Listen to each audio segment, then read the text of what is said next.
Hi. Today I'm going to tell you a story. It's a story Jesus told, a story you're familiar with probably. It's called the story of the prodigal son. Having lived here in this place where I live, that I can't tell you where it is, for a while now, I have been blessed to experience a culture that's very similar or more similar to the culture that Jesus was speaking to and teaching in. And so the stories that he tells have a lot more depth for me than they did before I moved here. So as we go, I'm going to give you some of that depth, okay? This particular story is full of good stuff. So there's this guy, right? And he has two sons. And this guy's a big deal. He's rich. He's significant in his community. He's a major employer for the community. How he appears in public is part of his set of resources. It's one of his assets. In a culture like this one, how you appear, it's not just shallow vanity. You are displaying the amount of power that you possess as a deterrent to other people attempting to do you harm, or to do those you love harm, or to do those that you care for, that you employ harm. Your community is as safe as you look powerful. You look powerful to the degree that you protect your face, that you avoid shame. Okay? That's not going to work out for this guy, though, because he has two sons, and the younger one appears to be not a great guy. He approaches his dad. He's the younger son, so he's not going to get the big part of the inheritance. He won't get control of the company when he'll have a job, but he won't get control of the company when his father dies. And he says, "Hey, Dad, you're going to die sometime. So how about let's just pretend you died now, and you give me my stuff now, and I'll just go." This is super disrespectful, right? This is profoundly shameful, a shaming act. And it not only damages the father's heart, but it does damage to the integrity of his family and his family's ability to do what it does. Like this has ripples. This isn't just the kid being a jerk. This is a kid blowing apart the fabric of a significant family and a community. Okay? The father does what no one expects. He says, okay. Knowing as soon as his son leaves, his reputation in the community is obliterated, right? It's gone. So the son leaves. He takes his inheritance and he goes, Jesus says, to a far country. I think I've been in that country. I've been in moments where I've gone as far away from God as I can go. You'll catch on that God is the father figure in this story, right? So he wanders off intentionally wanders off, gets himself well and truly lost on purpose in a far country. And he develops a really good Facebook following and gets retweeted all the time.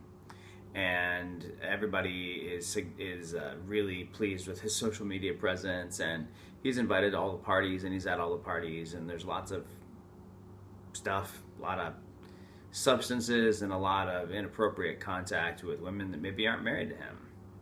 And he continues to debase and diminish himself until he runs out of money. And the country he's in runs out of money. Financial crisis, the Eurozone, Greek bankruptcy. Countries just go under sometimes. And the country he was in did, and at the same time he did too. So not only did he have no money, now he has no friends. That Twitter following dries up. That Facebook following, it dries right up. People stop caring about him. And he finds out who his friends are, and it turns out he has none. Nobody has any money and nobody has any work, and so he can't find any work, and certainly he's not going to get the job because he's from a far country. He's not from here. He doesn't get the first digs on the jobs, right? So he finally gets a job feeding pigs, and this is really bad because he's a Jew. This character in Jesus' story is a Jew, and Jews don't touch pigs. They don't have anything to do with pigs. They're rendered untouchable by the touching of a pig, and he's a pig herder now. So he has he's slid down the slope of shame from doing a shameful act to being employed in a manner that is shameful for him. He's a Jew, and he's still hungry. So he goes lower, and he starts to feed himself with the pig food. Understand that for a Jew, like that's identifying yourself not as only like ritually unclean, but as definitionally unclean. He's become his shame. Have you ever felt like that? Have you ever done the thing so many times that you don't know how to think about yourself apart from it? So he's become his shame. Like he has become dirty. It's all in his self everywhere now. And he knows it when he goes to sleep, and he knows when he wakes up. And one day he wakes up, and he wakes all the way up, and he says, you know what, my slaves in my father's house do better than this.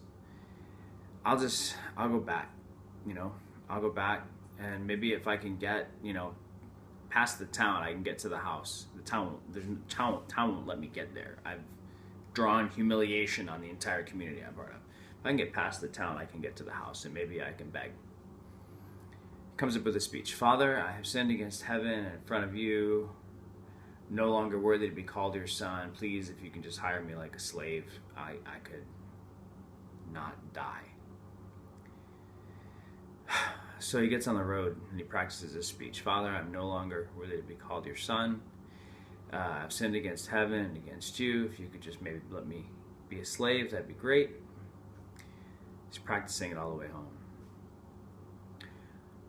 Well, he crests the hill, and his father sees him a long way off, because his father's been sitting on the porch every day waiting. What's God doing when you are debasing yourself in the dark somewhere? He's on the porch waiting for you to come home. And what does the father do? He runs.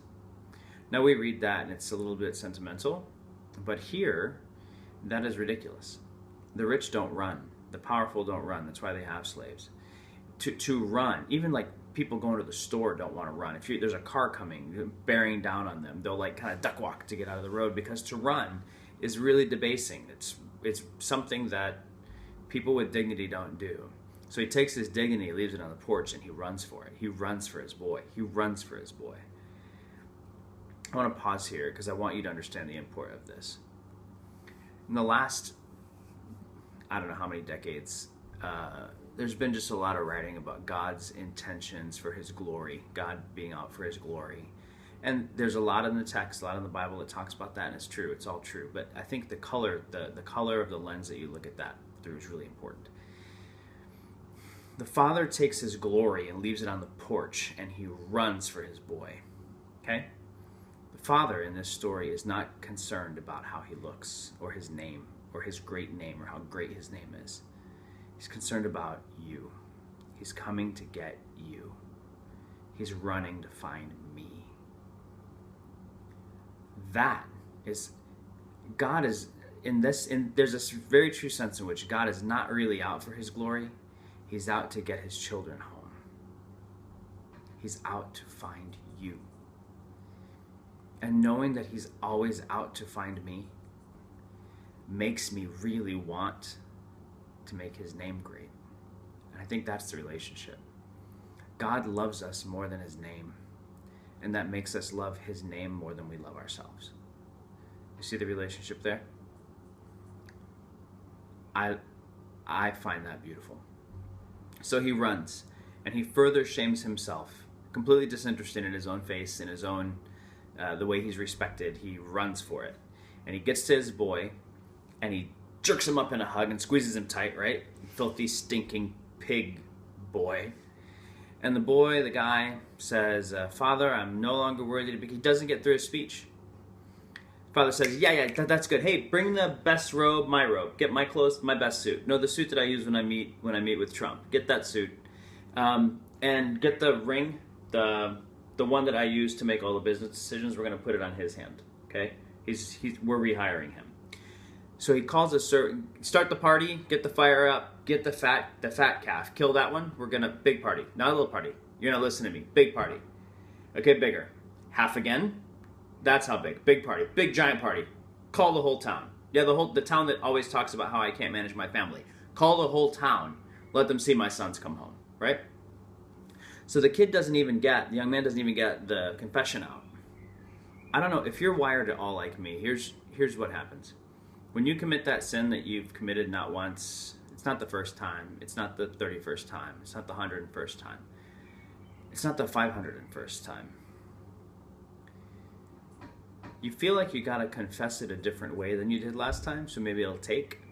Maybe your repentance will work. Maybe God's waiting for you to really mean it, so you try to find a way to say it like you mean it. God in this story is completely disinterested in your confession, it was enough that you came home. Father, I'm sorry. Yes, sold. I'm in. Forgiven.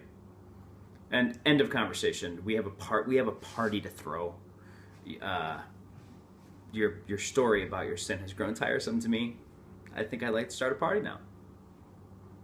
So they throw this party, and the older son comes and he says, I didn't go sleep with a bunch of prostitutes. And I didn't go try every designer drug and every not so designer drug on the market. I didn't drag your name through the mud. I got nothing for that. And the father names the treasure both ways here. He says, you've always been with me. That is the treasure. That's the payment. You've always been with me. And he hasn't. And now my son who was dead is alive again. The one who was lost has come home. So if you are unsure about where you stand with God, this story Jesus is telling, he's telling you to make you to help you understand how wide open the door is. And also, if you're having a hard time wrapping your head around the gospel of the kingdom of Jesus, the good news that Jesus is king and he's making the whole world right again, try this one. Same gospel, different angle though, right? Jesus has made room at the Father's table for you. There's room, there's a family for you. A family that knows all about your shame. You have an older brother who's taken your shame for you. He put your pig clothes on and he got you the Father's coat and put it on you. Your shame has been expiated. It's been sponged away, sucked out of you. There's not a dirty molecule left in your body.